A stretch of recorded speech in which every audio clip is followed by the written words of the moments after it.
Alice was beginning to get very tired of sitting by her sister on the bank, and of having nothing to do. Once or twice she had peeped into the book her sister was reading, but it had no pictures or conversations in it, and what is the use of a book, thought Alice, without pictures or conversation?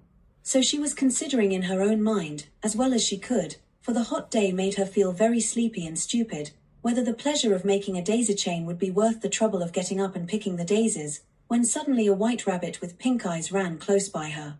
There was nothing so very remarkable in that, nor did Alice think it so very much out of the way to hear the rabbit say to itself, oh dear, I shall be late."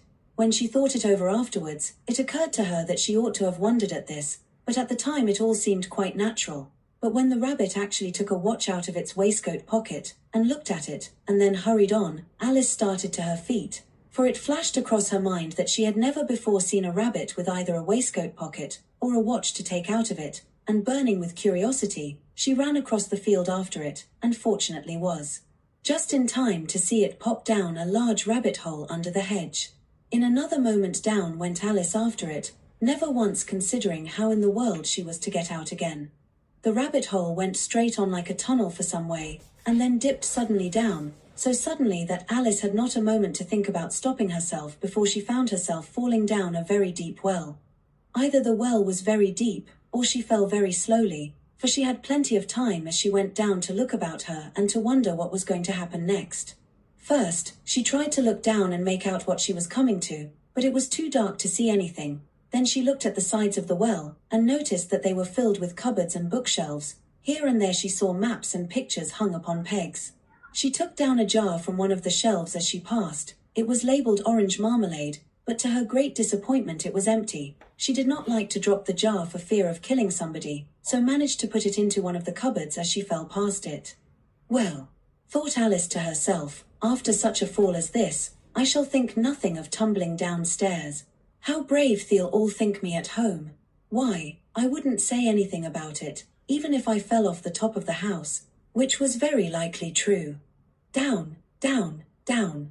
Would the fall never come to an end? I wonder how many miles I've fallen by this time, she said aloud. I must be getting somewhere near the center of the earth. Let me see, that would be 4,000 miles down, I think, for, you see, Alice had learnt several things of this sort in her lessons in the schoolroom, and though this was not a very good opportunity for showing off her knowledge, as there was no one to listen to her, still it was good practice to say it over. Yes, that's about the right distance, but then I wonder what latitude or longitude I've got to. Alice had no idea what latitude was, or longitude either, but thought they were nice grand words to say. Presently she began again. I wonder if I shall fall right through the earth. How funny it'll seem to come out among the people that walk with their heads downward.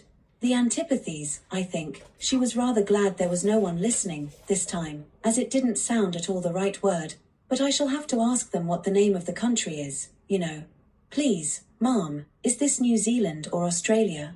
And she tried to curtsy as she spoke, fancy curtsying as you're falling through the air. Do you think you could manage it? And what an ignorant little girl shall think me for asking. No, it'll never do to ask. Perhaps I shall see it written up somewhere. Down, down, down. There was nothing else to do, so Alice soon began talking again. Dinah'll miss me very much tonight, I should think. Dinah was the cat. I hope they'll remember her saucer of milk at tea time. Dinah, my dear, I wish you were down here with me. There are no mice in the air, I'm afraid, but you might catch a bat, and that's very like a mouse, you know. But do cats eat bats, I wonder? And here Alice began to get rather sleepy, and went on saying to herself, in a dreamy sort of way, do cats eat bats? Do cats eat bats? And sometimes, do bats eat cats? For, you see, as she couldn't answer either question, it didn't much matter which way she put it. She felt that she was dozing off, and had just begun to dream that she was walking hand in hand with Dinah, and saying to her very earnestly, now, Dinah, tell me the truth. Did you ever eat a bat? When suddenly, thump, thump, down she came upon a heap of sticks and dry leaves, and the fall was over. Alice was not a bit hurt, and she jumped up onto her feet in a moment. She looked up, but it was all dark overhead. Before her was another long passage, and the white rabbit was still in sight, hurrying down it. There was not a moment to be lost. Away went Alice like the wind, and was just in time to hear it say, as it turned a corner, "Oh my ears and whiskers, how late it's getting." She was close behind it when she turned the corner, but the rabbit was no longer to be seen. She found herself in a long, low hall, which was lit up by a row of lamps hanging from the roof.